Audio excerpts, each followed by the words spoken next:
Yo, what's going on, guys? We are back, and today we are talking about my chosen career path, the best career, if you ask me. I think it's pretty fun, honestly, and that's IT. More specifically, I'm going to be letting you guys know why you don't need an IT degree to get an IT job. This is coming from someone who has an associate's, and now here in a few months, I'll be getting my bachelor's in IT. So, and I also have like 3 years experience now in an IT role. So yeah, you don't really need an IT degree for this. And you can make an argument. I would make a little bit of an argument that it is a little bit of a detriment. I'll explain that later, and why I believe that. But before that, let's just explain what I mean by IT jobs, because there are so many IT jobs out there and some people don't put the same jobs under the same classification. So I'm purely talking about jobs where you are there to fix and maintain computers and computer networks. So this is going to be your help desk, IT technician roles, system admin roles, network admin roles. These are the jobs that you will be working for a company, and it's your job to make sure everyone can get on their computer and do their work for the most part. I say that because I know some people might classify like a web developer or an app developer as an IT role, but maybe, but I personally don't think so. And I just want to make that distinction before we get on with the video. And to be honest, an IT degree would probably help you way more with being a web developer or an app developer than it would with jobs that I mentioned before. And you're probably asking yourself, well, why is that? It's kind of weird. Your IT degree doesn't help you get an IT job. Well, first, let's go through the technology degrees and kind of explain them just so you guys have a better picture. Maybe for some people that aren't even in college yet and are trying to decide what they want to do. So first things first, it's kind of like a tier list where it's going to be 3 different degrees. When we talk about these, the first one is going to be your IT degree, and bottom of the tier list. Sorry, guys, we've got to be honest here.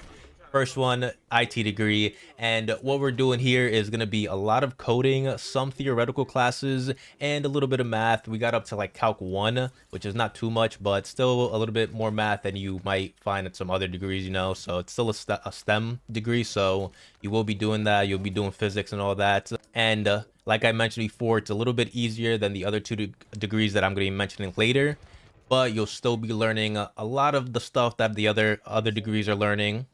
I can't tell you exactly what you're going to be learning because every degree is different at every different school, but coding, theoretical stuff, and a little bit of math. And then as for the second degree, it's going to be your computer science degrees or CS degrees, and you're going to be doing probably as much coding, maybe even a little bit less, because those guys or you guys are going to be doing a lot more theoretical stuff and a lot more math. You guys are going to be getting up to like linear algebra. That's how far they got in my school. So you'll be doing like Calc 1, Calc 2, linear algebra, a lot of theoretical classes, a lot of abstract classes, and then after that, after the computer science degrees, at the top of the tier is going to be your computer engineering degrees.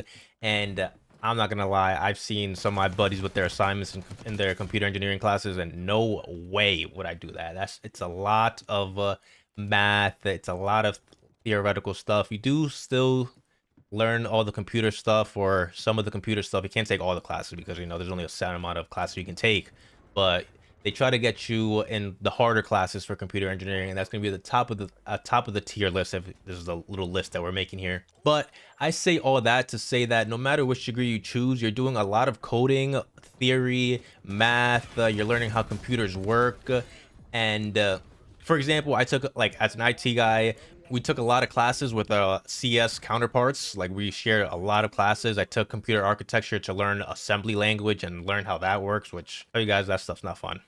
Coding's fun, but that stuff was boring. We learned about transistors and some other stuff, man. I can't even remember what classes these were for, but yeah, some crazy stuff. And I say that because, like, all 3 of these degrees are way more than you actually need for these entry-level positions for IT roles. When it comes to entry-level positions for IT roles, you really need to learn how to, like, troubleshoot Windows systems or Mac systems, most Windows systems, because you're going to be an IT guy for a company, and most organizations are going to just be using Windows. It's just the most common operating system they're going to find.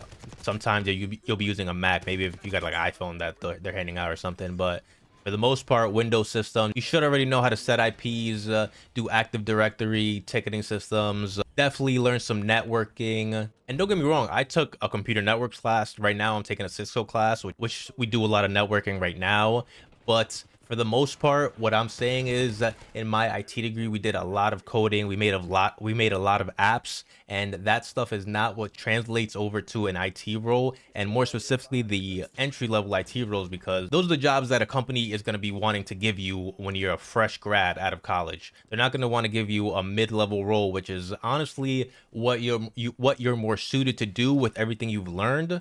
But the fact that you don't know any of the entry level stuff is going to make it a lot harder for you to really get into those roles. And then it makes it so much harder because there's already people out there that didn't go to college, that just learned a bunch of this stuff online, and most importantly, got a bunch of certifications, got hands on, and they can do all that stuff. They got their jobs, or they went out and got those entry level jobs without needing an IT degree to get into there. And to be specific, I'm talking about the A plus certification, Network plus, Cisco certification, Server plus notifications certifications. These are all certifications that are expected for you to have if you want to get into the IT field.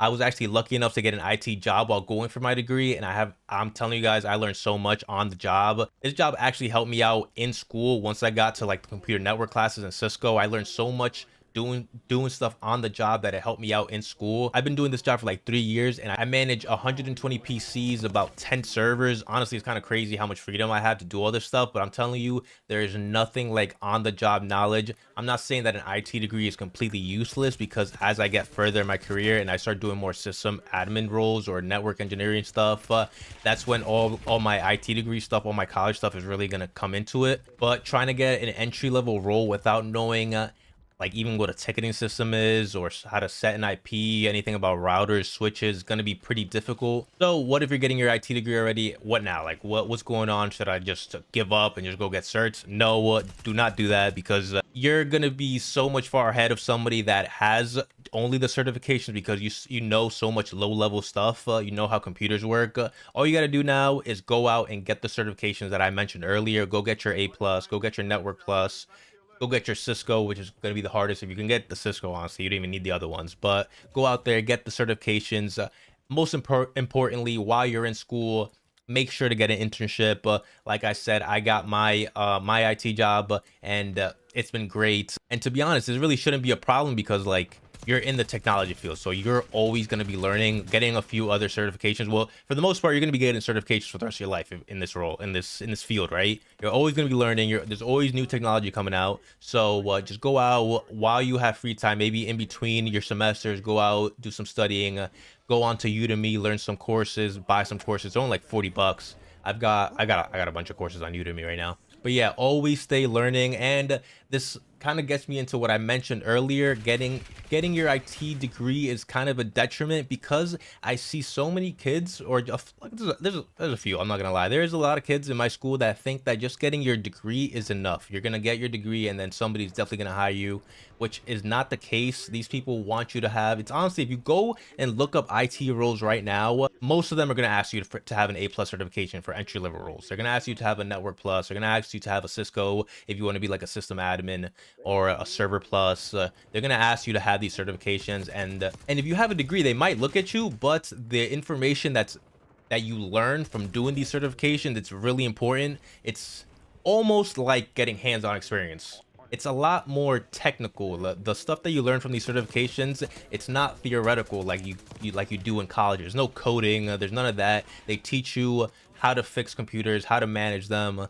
They teach you what you don't know, what you don't learn in college. And then just coming back to internships, they're super important, first of all. But for me, I would personally recommend getting an internship from like a small to medium sized company that needs an IT guy to work there. You just learn so much more, like I did. You can get those like 3-month internships. Maybe if you don't really know what you want to do yet, you can kind of bounce around and see exactly where you want to go with your IT degree or through the IT field, just because there still is a lot of other things you can do. Like I said, there's cybersecurity, which there are cybersecurity degrees. You can just go that route.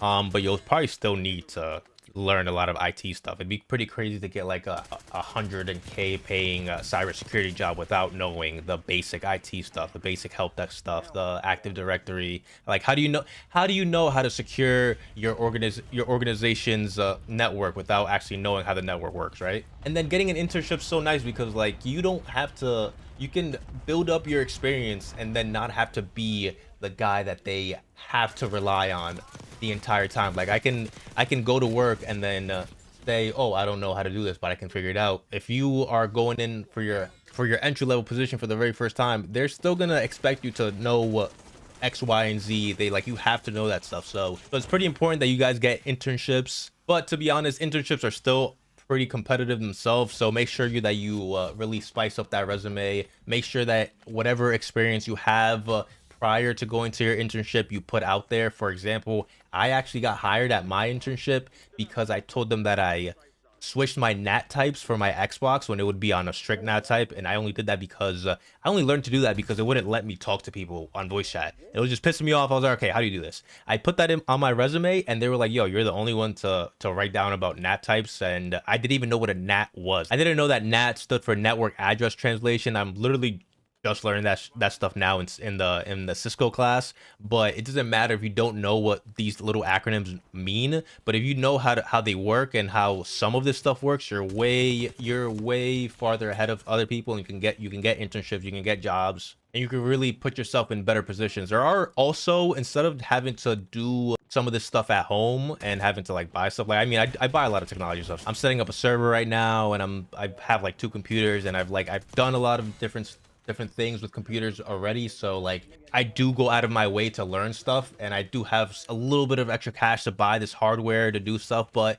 if you don't have the extra cash, there is software out there that you can use. For example, you can use a Cisco Packet Tracer, which is software that basically helps you simulate a network. You can put PCs in there, you can put switches, routers, connect them, see how information is sent across PCs, see what's sent to a router, put commands in, learn what IP config does, go into the terminal in a simulated environment where it's not real, so you can really mess everything up and then put it back together, or just delete it if you want to, and it's not going to be real, so it doesn't really matter. You're just learning, and you can then take that information or all that knowledge that you learned just on this software and put it on your resume, because now you've actually done this stuff. There's a lot more stuff on the internet that you can really get into. I'm not going to get into all of it. You just have to do a little bit of your own research, which that is the biggest part of IT, which is it's going out there and doing your own research and finding it on Google, finding it on YouTube or ChatGPT, which is great. You can literally just ask ChatGPT, hey, how does this work? Blah, blah, blah.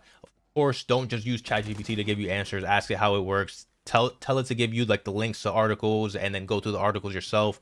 You got to be out there reading publications. You got to really be out there and kind of be like a Swiss Army knife of information, and being able to absorb information and then holding it, and then being able to later come back to it and put it all together and fix stuff. But that's it for the video, guys. Hope you guys learned something. Just to reiterate, I've still learned a lot of great things through my degree. It's just that there's a lot more to learn out there, and I'm probably gonna be using that later on, probably around now, because I'm feeling pretty comfortable in the entry level stuff. Like I'm getting into that system admin role. So around now is where I'm noticing that I'm using a lot more of my degree stuff instead of the initial I'm telling you guys, the first 2 years I'm like, oh my god, what is going on? How did I not know any of this? But now I'm getting into that stuff that I'm actually learning in school, the networking stuff. But yeah, besides that, guys, keep your heads up, keep learning, and I will catch you in the next one. Peace. Yeah, I peed. Could have killed that other